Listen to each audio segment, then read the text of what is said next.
Buenas tardes, doctor. ¿Se me escucha bien? ¿Se ve en mi pantalla? Sí, todo bien. Bueno, entonces ya que estamos todos, están todos reunidos, aprovechamos. Sí. Bueno, buenas tardes con todos. Yo soy el doctor Heriberto Martínez, que trabaja en el Hospital Sergio Bernal de Comas. Continuando con la clase, hoy voy a hablar sobre semiología y miembro superior. A medida que avancemos, vamos a ir avanzando de las diferentes articulaciones y segmentos que conforman el miembro superior. Realmente la parte de semiología es muy rica en el miembro superior. Vamos a empezar con el hombro. Ustedes saben que todo el examen semiológico empieza obviamente con la inspección, la observación. Uno puede hacerlo simultáneamente con la palpación. Acuérdense, siempre nosotros tenemos que hacer la comparación si es que al examen eh, vemos el hombro y así sucesivamente mientras veamos todas las articulaciones del miembro superior. Y siempre vamos a tener que comparar, ¿no? Como por ejemplo, si ustedes ven las imágenes, pueden ver el contorno redondeado del hombro. No sé si llegan a ver mi puntero. Lo primero que vamos a hacer, los relieves óseos importantes, que sobresalen a simple vista, como son la clavícula, el, el acromion. Acá, como pueden ver, es muy evidente el acromion y puede verse que acá probablemente exista una hipotrofia, disminución de la fuerza o de la masa muscular que hace que sea más evidente el acromio. Si lo vemos de espalda a la persona, obviamente vamos a ver la escápula. En este caso, miren, como pueden ver acá un niño, lo vemos por la parte posterior y vemos esa característica importante, esa diferencia como vemos acá cuando hablamos de una enfermedad congénita, que es la enfermedad de Sprengel, donde vemos lo que se denomina la escápula alada o elevada, ¿no? Que es una enfermedad congénita. Y así como podemos observar varias alteraciones, signos y síntomas que vamos a encontrar dependiendo de lo que uno observa, lo que uno va palpando. Ustedes saben que el hombro es una articulación que tiene rangos articulares bien amplios, ¿no? Está en el grupo de las enartrosis. Y gracias a esta enartrosis que tenemos unos rangos articulares bien amplios. Y la descripción de estos ángulos va a corresponder o tienen referencia a los planos del espacio. Como por ejemplo en el plano sagital vamos a hablar de flexión-extensión, en el plano frontal de abducción, aducción, y en el plano rotacional o transverso vamos a hablar de las rotaciones. Obviamente cuando uno observa al paciente o lo examina, hay movimientos que uno puede indicarle, indirectamente vamos a estar evaluando tanto la movilidad y el rango articular del hombro, como por ejemplo si le decimos al paciente que con una mano, en este caso con la mano derecha toque la escápula por la parte superior y a su vez por la parte inferior con la misma mano podemos tocar la escápula y vamos a estar examinando tanto las rotaciones externas como internas del hombro. Es una forma de alguna manera indirecta de examinar las rotaciones del hombro. Hay movimientos del hombro que van a combinar los diferentes planos, como por ejemplo el movimiento de circunducción, como pueden ver acá, que también lo realiza el miembro inferior. Entonces, vamos a ver que esta articulación importante no solamente consta de la articulación escapulohumeral, sino vamos a observar otras articulaciones que tienen que ver con el movimiento del hombro. Está la articulación cronoclavicular, la articulación esternoclavicular. Se habla de la articulación escapulotorácica, que es una articulación básicamente funcional, que tiene que ver mucho con la elevación del hombro, del miembro superior. Se habla también del espacio subacromial, que estaría inclusive hoy en día se considera el origen de muchas de las patologías que se producen en el hombro doloroso. Hoy en día se considera este espacio subacromial también tendría el rango de una articulación. Además está recordarles que uno tiene que repasar la parte anatómica, fisiológica del hombro para tener mejor idea de lo que ocurre en la patología del hombro, ¿no? Ustedes saben que existen manguitos de los rotadores, que no solamente nos da la movilidad del hombro, sino nos da la estabilidad funcional. Y también que a través del hombro cruzan estructuras importantes como por ejemplo el plexo braquial. De ello es importante, toma referencia importante en lo que es el nervio axilar, que puede dañarse o puede contusionarse en las fracturas y sobre todo en las luxaciones de hombro, como vamos a ver posteriormente. Entonces vamos a ver una serie de lesiones que van a traducir diferentes síntomas y signos que vamos a describir a continuación. La primera son las fracturas, y de ellas la fractura de clavícula es la más frecuente en el miembro superior, y es evidente cuando tiene un paciente con una fractura de clavícula, vamos a ver esta deformidad, esta saliente, como el paciente viene con dolor, incluso cogiéndose con la mano contralateral la zona dañada, y eso va a traducir básicamente la fractura de la clavícula, que es de la más frecuente. Vamos a tener también a este nivel las fracturas que se producen en el húmero proximal, y dependiendo de la extensión o la gravedad de la fractura, va a traducirse en este quimos o hematoma, miren, que a veces llega incluso a verse por la extensión del hematoma a nivel del pectoral, la región pectoral, y esto es lo que se denomina hematoma de equimosis de Henneke, muy descriptivo, que nos habla de la fractura del húmero proximal. Obviamente hay fracturas mucho menos frecuentes, como son las fracturas del glenoide, fracturas de la escápula, que no les creo mucho porque son relativamente infrecuentes, ¿no? Son infrecuentes. Miren esta imagen de acá, al lado izquierdo, como en una grafía, en una toma especial, vemos la articulación del hombro, de la escápula humeral. Miren, básicamente, como pueden ver acá, es una bola con un plato, miren. De ahí que los rangos articulares, que son amplios, pero a expensas de la estabilidad de la articulación. De ahí que esta articulación sea la causa de la luxación más importante y más frecuente que ocurre en la persona, como es la luxación escapulohumeral, de ellas la luxación anterior, ¿no? Miren acá cómo se pierde la relación entre la cabeza del fémur con la glenoide del escápula, ¿no? Acá hay una luxación que es evidente en una radiografía, y miren, comparando acá, viendo el hombro luxado, comparado con el hombro sano, por decirlo así, cómo se pierde este contorno redondeado del hombro y cómo se vuelve afilado.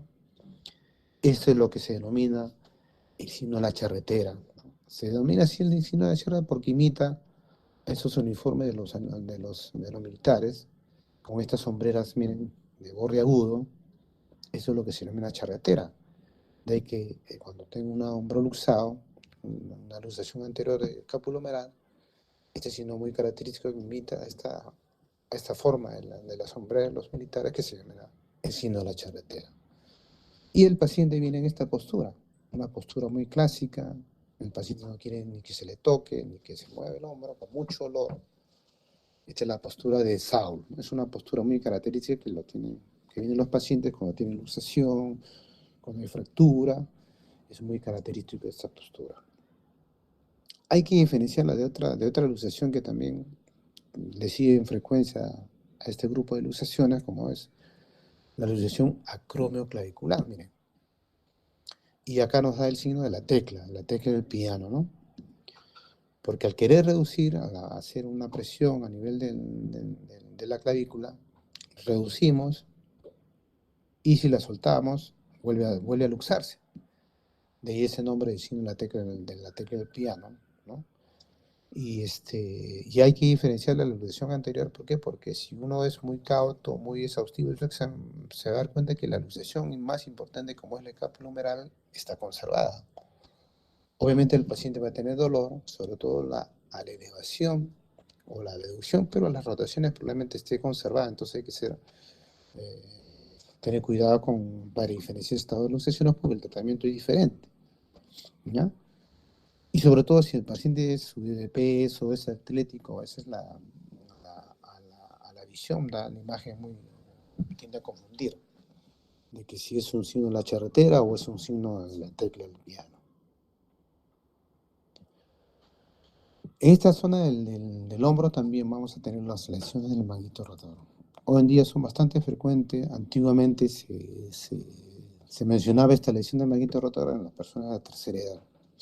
Hoy en día, con el boom de la actividad física, no solamente son las personas de la tercera edad que tienen lesión del manguito rotador, sino las personas de persona adulta, deportista calificado, y que la lesión puede corresponder básicamente a un síndrome de pinzamiento que tiene que ver mucho con la forma del acromio, que produce un piñisquamiento definitivamente, puede verse solamente a una tendinitis o lo que es más grave podría verse probablemente una ruptura parcial. Y todo esto va a traducir en las lesiones del manguito rotador. Obviamente que para evaluar de todas ellas cuál es el de los manguitos rotadores, cuál es el más comprometido, obviamente siempre va a ser, o generalmente más frecuente es la lesión del tendón supraespinoso, pero hay la importancia de hacer un buen examen y determinar cuál de los componentes del manguito rotador que está dañado. Todas estas lesiones de hombro van a englobarse en ese grupo grande denominado síndrome de hombro doloroso, ¿no? Las lesiones del manguito rotador, las inflamaciones de la cápsula, las contusiones, inclusive las fracturas pueden llegar a a englobar o a ser causa de este síndrome doloroso amplio, que es el síndrome doloroso, síndrome de hombro doloroso. Se describe también una forma crónica en la cual existe un engrosamiento, endurecimiento de la cápsula del hombro que a veces con gran limitación funcional que se denomina hombro congelado o también denominado capsulitis adhesiva. De difícil tratamiento, a veces se requiere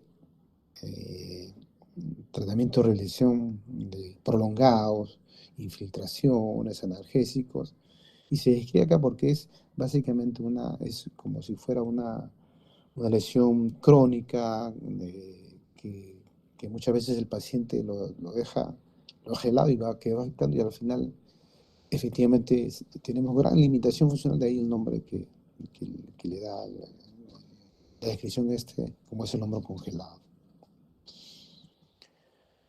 Bajamos un poquito más, nos encontramos en el brazo, y en el brazo lo que vamos a tener básicamente alteraciones de la alineación, ¿no?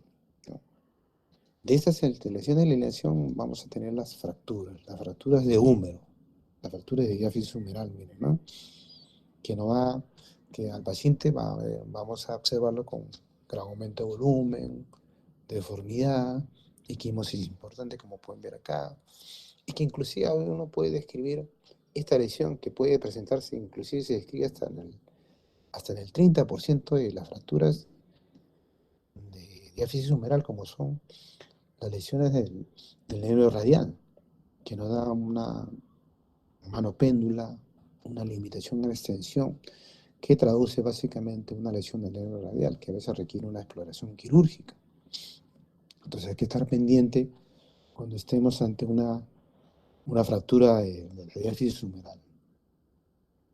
Acá también se describe las tendinitis y las roturas de la porción larga del bíceps. Acuérdense que todas las tendinitis en general se producen por los movimientos repetitivos, por micotraumas que se producen en la inserción de los tendones, por sobreuso, y eso básicamente produce las tendinitis, ¿no? Y las tendinitis de la porción larga del bíceps son de las que se producen en el hombro las más frecuentes, ¿no? A veces con solamente tocar la corredera bicipital podemos despertar el dolor, o a veces hacemos el examen contra resistencia. Con una mano colocamos en la corredera bicipital y con la otra hacemos contra resistencia. Con la otra mano evitando que el paciente flexione con supinación y se produce y se despierta a nivel de la corredera bicipital. Acá también se describe las rupturas de la porción larga del bíceps que nos da esta formación de esta bola, como pueden ver acá, que se describe como el signo de Weber, o un personaje que realmente ustedes no lo han tenido la oportunidad de conocer, como es el signo de Popeye. Bajamos, nos encontramos en el codo. En el codo vamos a encontrar estructuras que son muy fácilmente palpables y que describen muchas veces la lesión. Acá vamos a encontrar las epicondilitis, las epitrocleitis, además de otras lesiones como son fracturas a este nivel. Como yo le decía, estructuras óseas que son muy fácilmente palpables, como son los cóndilos, el epicóndilo, la epitroclea, el olecranon. Y acá se describe si miramos a esta persona por la parte posterior del codo, con el codo flexionado, vamos a descubrir un triángulo que se forma uniendo estas tuberosidades importantes, como son epicóndilo, epitroclea y el olecranon. Vamos a formar un triángulo que se denomina el triángulo de Nélaton. Y si seguimos viéndolo al paciente de la parte posterior del codo, y si le indicamos que estire, mire cómo se alinean estas tres estructuras en una sola línea. ¿Por qué lo describo? Porque cuando hablemos de luxación de codo, que son relativamente frecuentes, con una fractura que nos puede hacer confundir, vamos a ver cómo se mantiene o desaparece este triángulo dependiendo de la lesión que esté presentándose a nivel del codo. Acá también es importante recordarles estas articulaciones que hacen la flexo-extensión del codo y sobre todo esta articulación radiocubital proximal que se produce conjuntamente con la muñeca, que es la pronosupinación, que es un movimiento que lo posee básicamente el ser humano, miren, ¿no? Un movimiento muy especial que se produce no solamente con el codo, sino también con la muñeca, que es la pronosupinación. Entonces acá vamos a tener las denominadas epicondilitis o codo del tenista, epitrocleitis o el codo del golfista, pero en sí no es lo que se inflama los cóndilos o esas tuberosidades importantes, sino lo que se inflama son las inserciones tendinosas que llegan a este nivel, ¿no? Como son los tendones extensores de la muñeca, como los tendones flexores de la muñeca. Uno puede despertar el dolor palpando tanto la epitroclea como el epicóndilo o haciendo una maniobra contra resistencia para despertar el dolor. Entonces acuérdense, epicondilitis o codo del tenista y epitrocleitis o codo del golfista. Acá también se describe las bursitis que son relativamente frecuentes, y de ellas la bursitis olecraniana. Acuérdense que las bursas son estructuras o bolsas que se interponen entre estructuras para que no se produzca el froto, el roce. Y en este caso, esta bursitis se inflama o se produce inflamación, sobre todo en los pacientes que están mucho tiempo apoyados sobre el codo, ¿no? Vamos, esos trabajadores, esos mecánicos que trabajan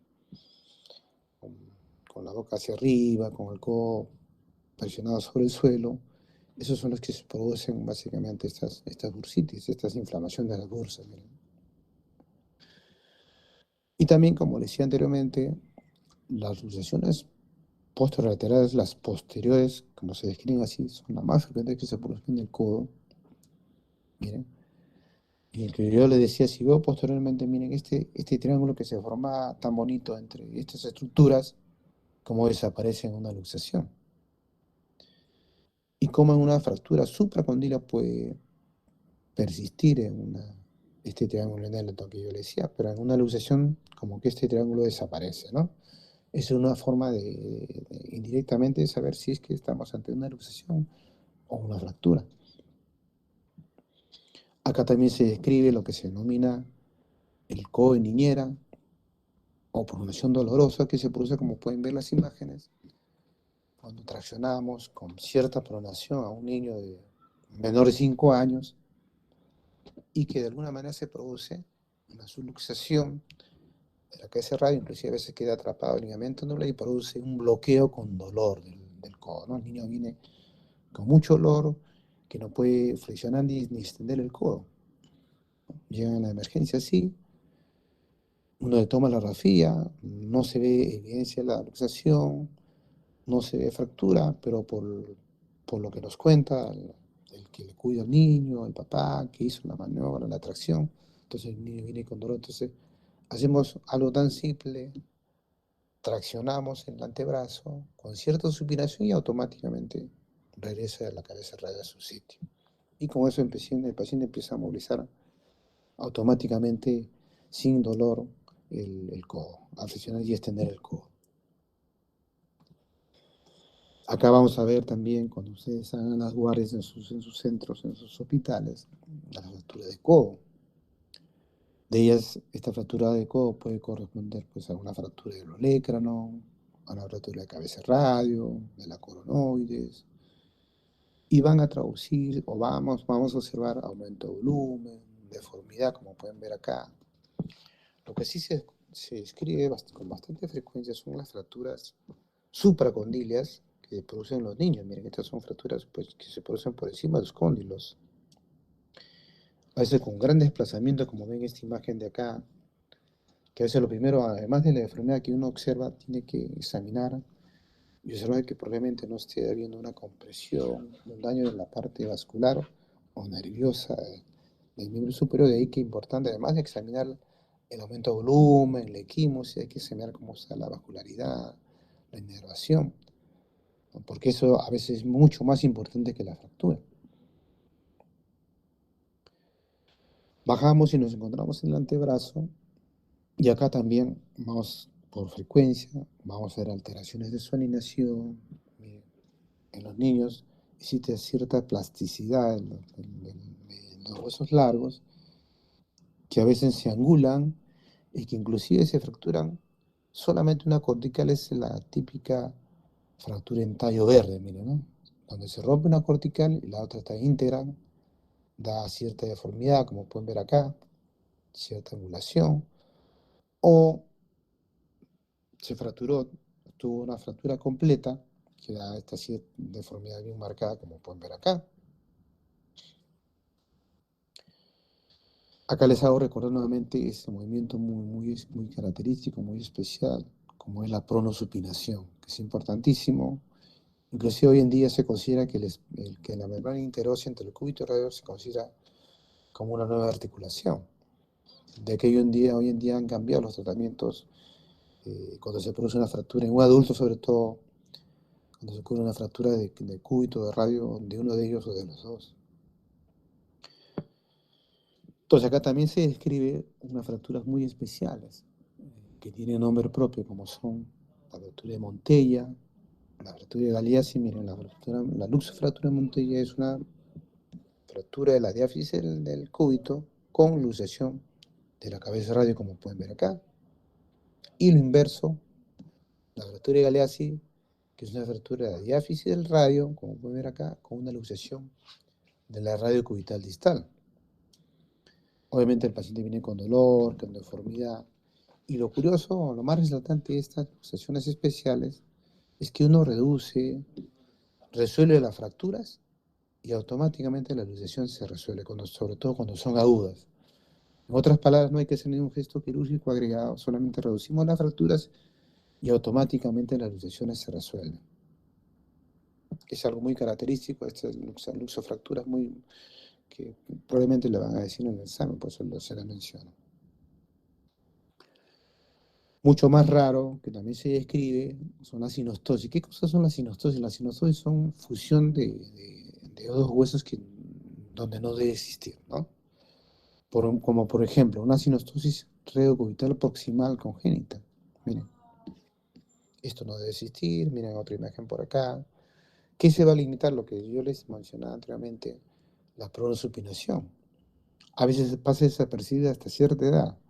Niños de 5 o 6 años que a veces el papá no se da cuenta y le dice, pásame un vaso, pásame esto, y si uno es observador se da cuenta que a veces el niño lo que tiene que hacer es como que girar, o girar el hombro para, para imitar una supinación, para coger el vaso o el objeto que le están pidiendo que lo pase, ¿no? Entonces uno empieza a observar y obviamente existe una limitación de la pronosupinación.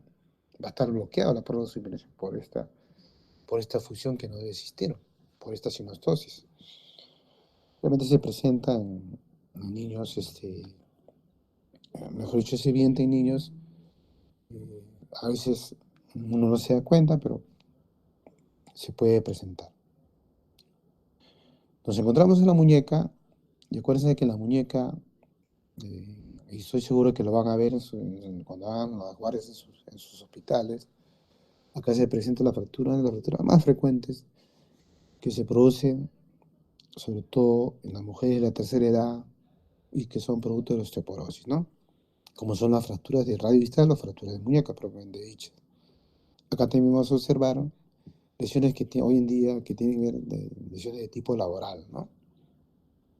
De ahí la importancia de conocer bastante la anatomía, qué estructuras importantes circulan en esta articulación para poder repararlas de forma adecuada. Miren, por ejemplo, acá tengo una lesión, generalmente estos se producen en carpinteros, albañiles, vienen con una mano así, una mano traumática, o con lesión de la muñeca, miren, ¿no? Con lesiones extensas, ¿no? No solamente de tendones, de inervación importante, vascular importante, así uno tiene que conocer la anatomía para hacer la reparación correspondiente, ¿no? Y lo mismo sucede con la parte posterior, la lesión de los extensores. Y yo le mencionaba importante las radiografías y las lesiones que se producen a nivel de la muñeca, de ellos el radio distal. Y de ahí la importancia de conocer los reparos anatómicos radiográficos, los ángulos normales que debe existir en una toma tanto frontal como de perfil, qué características debe tener para que cuando uno tenga una lesión, una deformidad, como esta, por ejemplo, miren, ¿no? Donde se altera toda la anatomía, da la clásica, esta es la clásica fractura de Coles, que no esta deformidad en dorso de tenedor, miren cómo imita a un tenedor. De ahí está clásica deformidad en dorso de tenedor, ¿ya? Donde la parte distal de la fractura se va hacia posterior, miren, ¿no? Miren, esta es la deformidad en dorso de tenedor. La fractura es acá, el radio distal, y da esta imagen muy característica, ¿no? En la vista frontal, obviamente, se va a invertir todas estas relaciones radiográficas que mencionaba.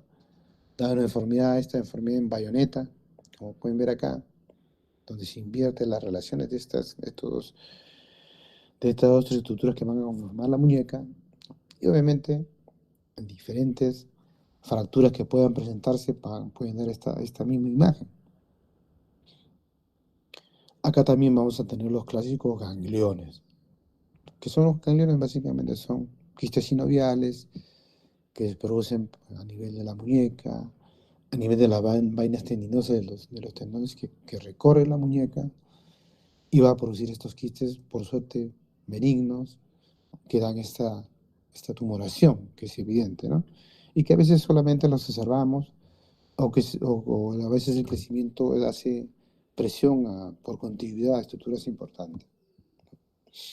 Acá también podemos tener tumores, como son los tumores de células gigantes. Si es cierto, el tumor de células gigantes es un tumor muy característico y mucho más frecuente en la vida, pero se describe que puede aparecer también en el radio distal, como pueden ver en la imagen, da esta deformidad muy característica, con mucho olor, incapacitante, que destruye la muñeca, como pueden ver en las imágenes ahí. Y que también vamos a ver acá otras alteraciones que tienen que ver con la compresión de nervios importantes, como de ellos el síndrome túnel carpiano. Ustedes saben que el túnel carpiano es una estructura conformada a nivel de la muñeca, que la conforman los huesos de la muñeca, que transcurre ahí un nervio importante como es el nervio radial, el nervio mediano, perdón, y que cuando existe compresión, que puede ser por una fractura, puede ser una mujer embarazada, puede ser una mujer diabética, esto va a traducir manifestaciones que tienen que ver con la compresión de este nervio, como son tumefacción, dolor, justo en el recorrido del nervio mediano. Y que a veces nosotros podemos despertar ese dolor si es que estamos ante un síndrome que ya se instaló. Hacemos la percusión, que puede hacerlo hasta con un dedo lo puedo hacer. Acá utilizamos el martillo reflejo del signo de Tinel o de Tinel. hago la percusión y despertamos la tumefacción, el dolor, el adormecimiento que se produce en el territorio mediano.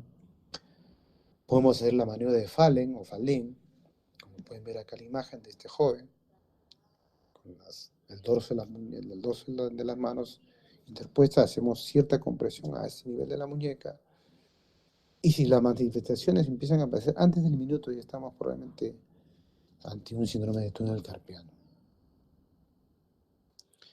Acá también vamos a describir tendinitis que son muy características, como por ejemplo la tenosinovitis o tendinitis de Carvalho. ¿Qué cosa es la tenosinovitis de Carvalho?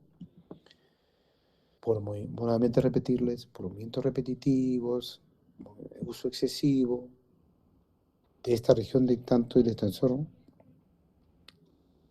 corto del pulgar, cruza además por esta zona también el aductor largo del pulgar, y que a veces inflama, se produce no solamente inflamación, a veces fibrosis a este nivel, y produce dolor. Y la forma de diferenciarlo o cerciorarnos que estamos ante esta tendinitis, ¿no? Es haciendo la maniobra de Filkenstein. ¿Cómo hacemos esta maniobra? Miren, como pueden el primer paso, el pulgar lo abrazamos con los otros dedos y hacemos una desviación cubital de la muñeca, miren, ¿no? Como pueden ver acá. Y al hacer esta maniobra, despertamos tremendo dolor a esta zona, donde transcurren estos tendones que están comprometidos.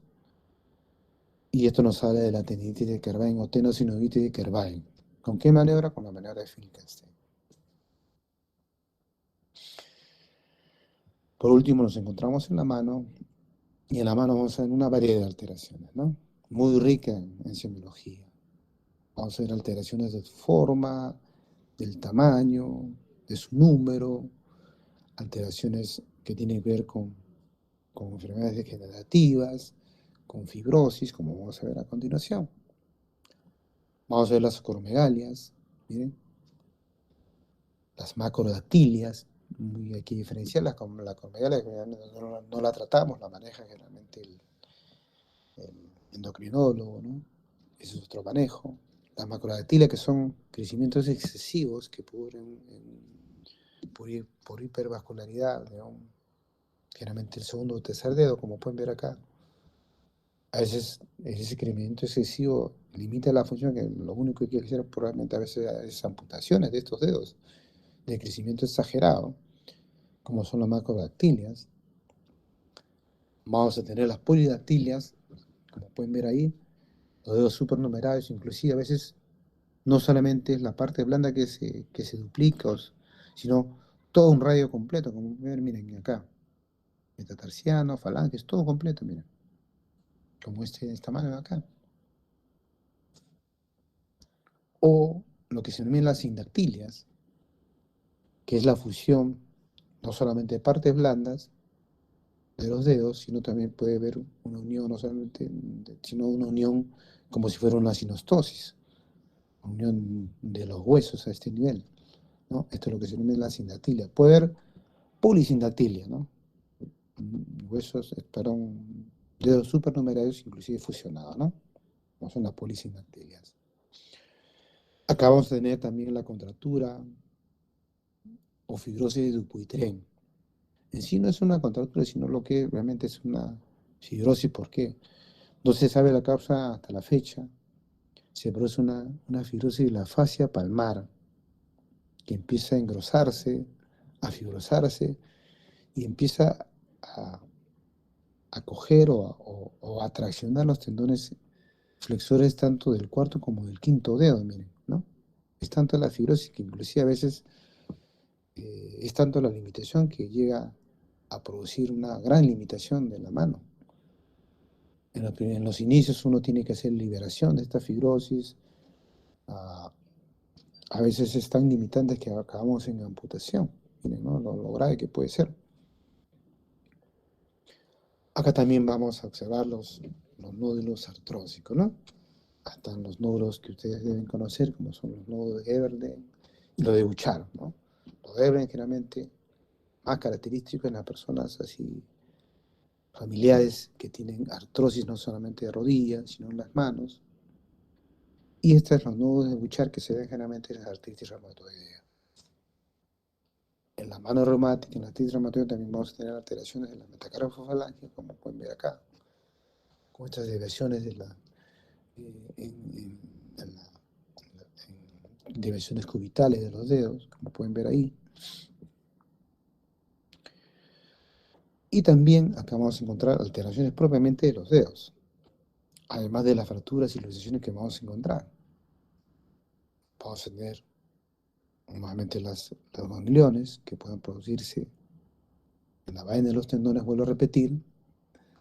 Vamos a tener las paroniquias, que son, miren, las inflamaciones con infección, a veces agregada de los lechos unguiales, que son las paroniquias. Vamos a tener, ya les he dicho, las fracturas o luxofracturas que pueden presentarse a nivel de los dedos, a veces con nombre propio, como por ejemplo esta es la fractura del boxeador, con la fractura del quinto metatarsiano, que a veces el quinto metatarsiano, como pueden ver ahí. Vamos a encontrar alteraciones que tienen que ver, que se van instalando con el tiempo, como por ejemplo los dedos en gatillo o en resorte, el dedo en martillo, que se produce por lesión del tendón extensor acá, como pueden ver. Entonces, si no hay lesión, si no hay extensor acá del dedo, obviamente va a primar el flexor. Y de esta forma, muy característica del dedo en martillo, están estas lesiones de los dedos en la mano reumática, como son los dedos en ojal o en boutonnière, como pueden ver acá, o en cuello de cisne, muy característico de los pacientes con mano reumática. Importante la movilidad que se produce en la mano. Acuérdense que todo lo hacemos con la mano, ¿no? Son movimientos muy, muy particulares, muy especiales. Inclusive con hacer esta maniobra de la O, si el paciente puede hacer esta manera, uno puede ver lo indemne que puede estar la vascularidad, sobre todo la inervación, y determinar si es que existe alguna lesión de inervación que pueda deberse a diferentes causas. Y de ellos la importancia que es la precisión, la pinza, ¿no? Mira, la pinza que es importante. Acuérdense que todo lo hacemos con la mano, cogemos el lapicero, un objeto, todo lo hacemos con la mano. Miren, miren, si son observadores, miren esta mano de acá, con esta mano de acá. Esta mano de acá tiene 4 dedos, miren, ¿no? Acá se hizo la pulgarización del índice, miren, ¿no? Con la idea de hacer la pinza, la precisión, miren. Lo importante de hacer esta maniobra que es importantísima para la vida diaria, ¿no? Hacerles también referencia en el examen físico, cómo diferenciar en el examen físico el flexor superficial o flexor profundo. Hagamos, estemos ante una lesión de los flexores, que puede ser traumático. Cómo hacer la diferencia si estoy ante una lesión del flexor superficial o el flexor profundo. Y lo que yo le decía, ¿no? La lesión, las enfermedades congénitas pueden venirse acompañadas, ¿no? Miren acá la polidactilia, no solamente en las manos, sino también en los pies, miren. Bueno, hay que saber examinar, acuérdense que los extensores propios del índice y del meñique también hay que saber examinarlo para hacer la diferenciación si están dañados o no. Y acá también se describe una lesión que es producto de una secuela, ¿no? No sé si ustedes ya habrán escuchado o habrán leído lo que son los síndromes compartimentales, que son producto generalmente del mal manejo de una fractura, y que si no se maneja un síndrome compartimental adecuado, en este caso un síndrome compartimental del antebrazo, puede llegar a producirse esta lesión, esta contractura isquémica de Goldman, donde hay lesión de la vascularidad, perdón, de la musculatura con lesión nerviosa, que hace esta deformidad con gran limitación funcional de la función de la mano. Y para terminar, hacer recordar siempre, recordar la anatomía, la inervación, qué músculo transita, qué me produce el movimiento para tener una buena descripción de la lesión y determinar efectivamente qué estructura está dañada. de que existen lesiones nerviosas que le damos nombre propio dependiendo cuál de ellos está dañado o alterado. De ahí tenemos en la mano el predicador, cuando tenemos lesión del nervio mediano, la mano en garro, mano simia de la lesión del nervio cubital, o la que ya describíamos anteriormente cuando se producía una fractura de húmero de la diáfisis humeral, como es una mano péndula, una mano caída, que traduce una lesión del nervio radial. Bueno, esto era más o menos a grandes rasgos lo que le quería describir. Obviamente es bien amplio, no quiero llenarle de nombres especiales, pero básicamente esto, un resumen de todo lo que es la semiología del miembro superior. No sé si tuvieran alguna pregunta.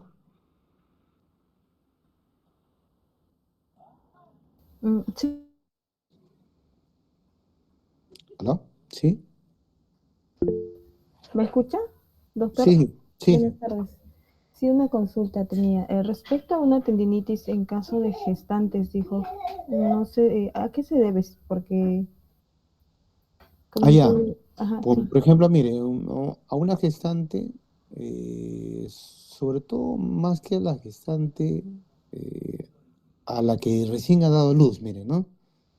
Por ejemplo, el estar cargando mucho rato al bebito, como es algo nuevo, estar llevándolo hacia arriba, cargándolo, ese movimiento que hace con la mano, haciendo de alguna manera flexión de la muñeca con desviación radial, eso probablemente va a cargar en la parte donde se encuentra el extensor breve corto del pulgar con el aductor, hace de alguna manera que se recargue porque es un movimiento probablemente nuevo. Acuérdense que en general las tendinitis se producen por movimientos repetitivos, sobreuso, ¿no? Lo mismo puede suceder con una, una secretaria que está mucho tiempo ahí con el teclado, ¿no? Lo mismo puede suceder con un deportista, el tenista, el golfista, ¿no? Por sobreuso, el movimiento repetitivo. Y así en general como se producen las tendinitis, ¿no? Y más que en la gestante, bueno, hablaba de la diabetes porque a veces como que se recarga, como que existe aumento de volumen y sobre todo el movimiento repetitivo, ¿no? A eso me refería sobre todo, más que la gestante, a la paciente que ya tiene probablemente su primer bebito y está, que lo carga, ¿no? Ah, ok, doctor, muchas gracias. ¿Alguna otra pregunta? Doctor, buenas tardes. En una Hola. consulta, no me quedó muy claro básicamente lo que mencionó del hombro congelado, porque mencionó que se comportaba como una lesión crónica, creo, pero no sé si podría repetir el concepto de lo que significaba eso. Allá, en sí el hombro congelado, miren, hasta ahora en sí no se sabe la causa del hombro congelado, ¿no? Pero sí, lo que sí se describe que cuando uno tiene un hombro doloroso, ¿no? Eh, que puede ser por una inflamación, una tendinitis del manguito de los rotadores, ¿no? Y a veces uno por evitar el dolor lo que hace es evitar el movimiento, ¿no? A muchas personas de alguna manera, al evitar el movimiento por el dolor, y eso a veces lo vemos en las consultas, cuando uno quiere sacar consulta, a veces la consulta está muy alejada. Y ni hablar, por ejemplo, los que están asegurados en salud, las consultas pueden venir de meses y meses, ¿no? Entonces, esa limitación de la función, esa inmovilidad, de alguna manera te va a producir alguna fibrosis o endurecimiento de la cápsula, ¿no? Eso hace que de alguna manera ese endurecimiento, engrosamiento de la cápsula limite más la movilidad. Entonces, uno va al examen físico y los rangos articulares básicamente bien limitados, ¿no? Entonces, eso va a producir, eso es lo que se denomina a grandes rasgos el hombro congelado o la capsulitis adhesiva, ¿no? O sea, básicamente si queremos hablar de forma específica, más determinantes, es porque la cápsula se engrosó, se endureció, y eso produjo más limitación funcional, ¿no? Y si queremos hablar de forma semiológica, esta es una lesión que se volvió crónica y por su cronología al paciente le produjo más limitación funcional y por ende eso requiere probablemente tratamiento más largo con rehabilitación, infiltración y otros probablemente otras alternativas de tratamiento. Básicamente es una enfermedad que si bien es cierto el endurecimiento el engrosamiento de la cápsula no está muy claro, pero se describe así como, como una lesión que tiene una causa así anatómica y que produce una gran limitación funcional.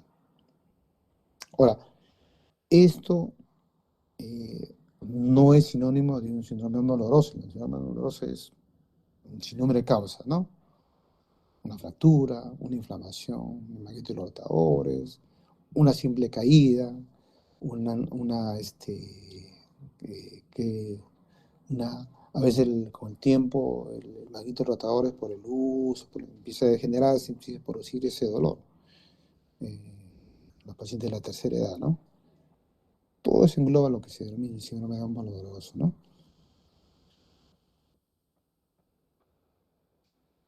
Ok, doctor, muchísimas gracias. Doctor, una consulta más. En cuanto a la diferenciación, por ejemplo, entre bursitis y luxación, ¿cuál sería el signo más patognomónico, por así decirlo? Ya, miren, la bursitis, la luxación es una, es una lesión muy característica que se produce gran limitación funcional, ¿no? Un hombro luxado es tremendamente doloroso, que te va a limitar la movilidad, a diferencia de una bursitis es una inflamación de una bolsa, como es la bolsa que se produce, que se interpone entre estructuras para evitar el roce, la fricción. A veces solamente el apoyo, en el caso de una bursitis craneana, solamente por la presión del codo se produce, pero si uno es exhaustivo en su examen físico, va a ver que en el caso del codo, el paciente va a hacer la flexoextensión, va a movilizar el codo. Obviamente con algo de dolor de repente, sobre todo la extensión, por esa bursitis, por esa inflamación de la bolsa. Pero en una luxación no es así. En una luxación, si tú no resuelves la luxación, el paciente va a querer ni que se le toque la articulación, que puede ser el hombro, que puede ser el codo, la muñeca, una luxación de falange, produce mucho dolor, ¿no? Y la deformidad es bien evidente en una luxación, ¿no? O sea, básicamente yo diría que es la gran limitación funcional que te produce la luxación. Mucho dolor, gran limitación funcional comparada con una bursitis que si uno es muy cauto, muy exhaustivo en el examen, vas a darte cuenta que la articulación no está comprometida, ¿no? Uno puede movilizarlo, buen examen, probablemente algo con dolor, pero en una luxación no. En luxación sí, no puedes movilizar la articulación que está luxada.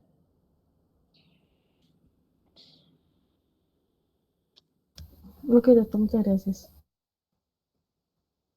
¿Alguna otra pregunta?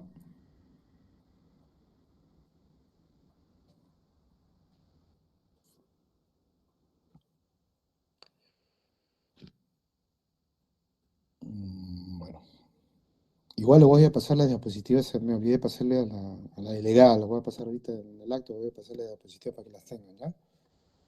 Sí, doctor, muchas Y gracias. ahorita se lo voy a pasar, ¿ya?